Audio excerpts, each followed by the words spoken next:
What's going on, Guardians? It's Tizzle here. In today's video, we'll be going over some strong loadouts to beat the legend version of the K1Crew quarters Lost Sector quickly and efficiently. This Lost Sector is located on the moon and it has arc burn. This means that arc damage both dealt and received is increased by 50%. The modifier is Hot Knife, so Shanks will have solar shields. The champions are Barrier Servitors and Overload Captains. And as always, we have locked loadouts, match game, extra shields, and limited revives. With that out of the way, let's take a look at the first build. Now, being Season of the Void, most of these Lost Sectors will showcase Void builds, but every once in a while I like to mix it up. So in this case, I went with a Middle Tree Striker Titan, running Code of the Missile with Curse of the Falling Star and Pulse Grenades. For weapons, we have the beastly new exotic SMG in the Osteostriga. This is a monster with Overload SMG because of the poison damage it deals, and it is also great for ad clear. In the energy slot, we went with the Solar Scout Rifle to deal with the solar shields at a distance and to take out anti-barrier shields when we need it. And finally, we went with an Arc Rocket Launcher with Explosive Light.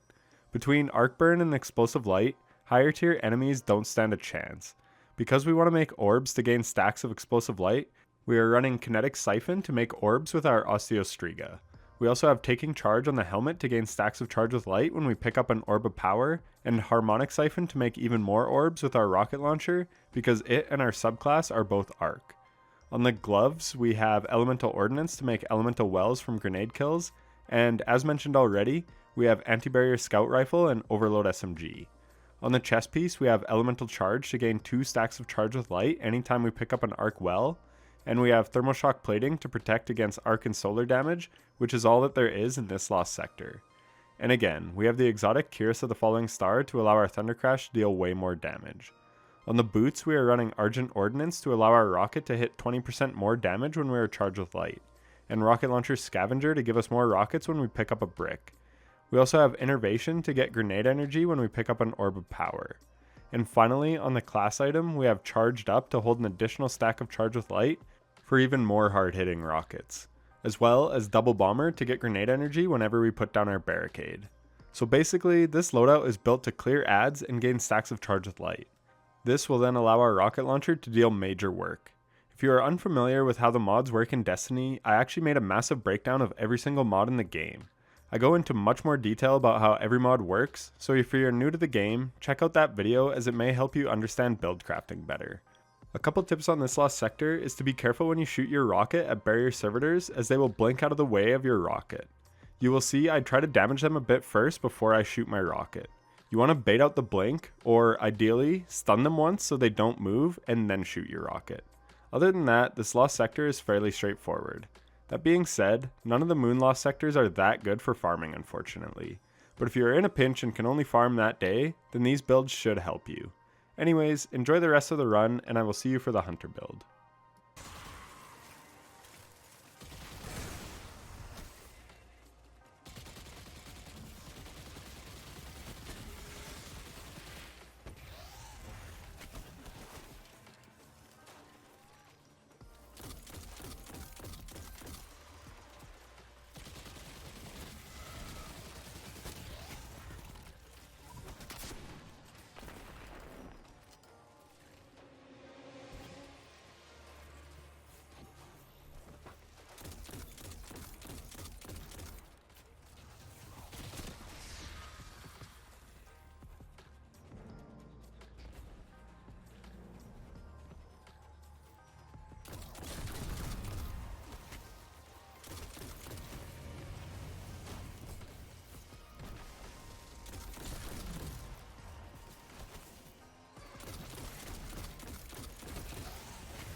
For the Hunter build, we are on Void 3.0 running the Marksman Dodge and Vortex Grenades. We have the multi-shot tether for dealing damage to the boss, and for aspects we have Vanishing Step to go invisible when we dodge, and Stylish Executioner to go invisible when we defeat a weakened, suppressed, or volatile target. For fragments we have Echo of Undermining to allow our Void Grenades to weaken targets, Echo of Remnants to make our Vortex Grenades last longer, Echo of Provision to get melee energy when we deal damage with our grenades, and Echo of Starvation to give us Devour when we pick up an Orb of Power. For weapons, we have a Kinetic Auto Rifle and Duty Bound. This is for stunning the overloads. We have the Trinity Ghoul Exotic Bow, which is amazing for ad clear, especially with Arc Burn. We also have Piercing Bowstring to allow our bow to stun barrier servitors. And then again, we have an Arc Rocket Launcher for taking out the champions and the boss. This one has Clown Cartridge instead of Explosive Light. On the helmet, we have Elemental Charge to gain stacks of Charge with Light when we pick up an Elemental Well. We have Harmonic Siphon because I did not have room for Arc Siphon, but Arc Siphon would be great with Trinity Ghoul as you will make tons of orbs, especially if you are running an Explosive Light rocket. On the gloves, we have Elemental Ordnance. This will spawn us a Void Elemental Well when we get a grenade kill. And as mentioned, we have Piercing Bowstring for barrier servitors and Overload Auto for the Overload captains. The chest piece is the exotic 6 Coyote, which will give us a second dodge charge. We have Reaping Wellmaker to make a Void Well when we get a kill after we dodge. And then we have Thermoshock Plating yet again for the Solar and Arc Resist. On the boots, we have High Energy Fire to give our weapons 20% more damage when charged with light. And Rocket Launcher Scavenger to get more ammo when we pick up a heavy brick.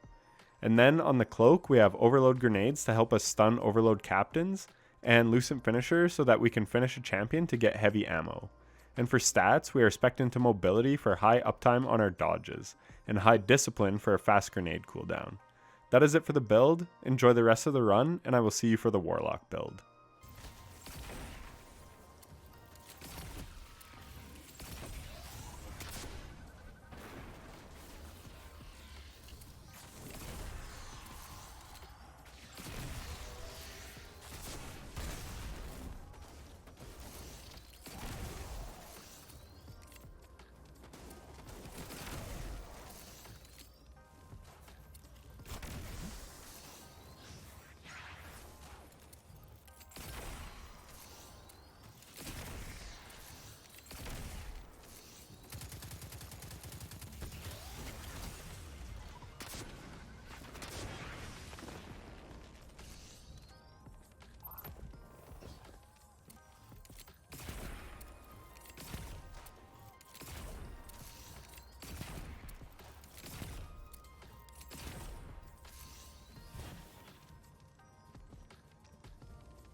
For the Warlock build, we are once again on Void 3.0, running the Slova Bomb and Vortex Grenades.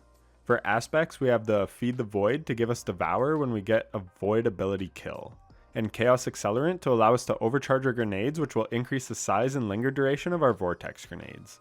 For fragments, we have Echo of Provision, where we get melee energy when we damage enemies with our grenades, Echo of Undermining, which will allow our Void Grenades to weaken targets, and Echo of Remnants, which will make our Void Grenade effects last longer. For weapons, we have a Kinetic Grenade Launcher with Autoloading Holster and Blinding Grenades. This is really nice for stunning enemies, as they are often shooting at you and you can't kill them because they are immune because of a barrier servitor. For the energy slot, we have the exotic bow Tiku's Divination. You saw in the last run that Trinity Ghoul is plenty capable of taking out solar shields, but if you want to use a solar weapon, this is a good option. And finally, in the heavy slot, we have the Swarm Arc Machine Gun. This thing actually slaps in this Lost Sector and is great for ad clear as well. On the helmet, we have Sustain Charge, which will give us Charge with Light when we get rapid machine gun kills. And then we have Machine Gun Ammo Finder as well to keep our ammo reserves up. On the gloves, we are running the Exotic Gloves Controverse Hold, so that we have a ton of Vortex Grenades, as they give us grenade energy back when we deal damage with our grenades. We have Elemental Ordnance to make an Elemental Well when we get a grenade kill. We don't have an Overload weapon, so we are running Bolstering Detonation to give us class ability energy when we deal damage with our grenade. We have Piercing Bowstring to allow our Tikus to stun barrier servitors. On the robes, we have double Thermal Shock Plating as well as Sniper Damage Resistance for obvious reasons. And also Melee Wellmaker to make an Elemental Well from a charged melee kill. On the boots, we have Elemental Charge to gain stacks of Charge with Light when we pick up an Elemental Well. And we also have Machine Gun Scavenger to get more ammo when we pick up a Heavy Brick. On the class item, we have Overload Grenades to allow our Void Grenades to stun Overload Captains. We have High Energy Fire to give us 20% more weapon damage whenever we are charged with light, and thanks to Sustain Charge, that will be very frequently. And then we have Bomber to get grenade energy back when we cast our Rift. And that's it for the build. I will let the rest of the run play out, but that is going to do it for the video. You can see on all three classes I was able to use different weapons and strategies and get sub 4 minutes on every run. So this Lost Sector isn't a terrible farm, but the boss is kind of tanky and the Overload Captain's warping can be quite annoying. As well, the barrier servitors making enemies immune can definitely add some time to your farm. So overall, it's not a great farm. There are funner and quicker Lost Sectors for sure. And whatever you do, don't farm this one on Master. The attrition modifier impairs your health recovery, so it is a real pain in the ass. Anyways, I hope this video helped you out, and if it did, then a like and subscription would be greatly appreciated. And if you made it this far, then I thank you so much for watching. Happy Lost Sector farming, and take care.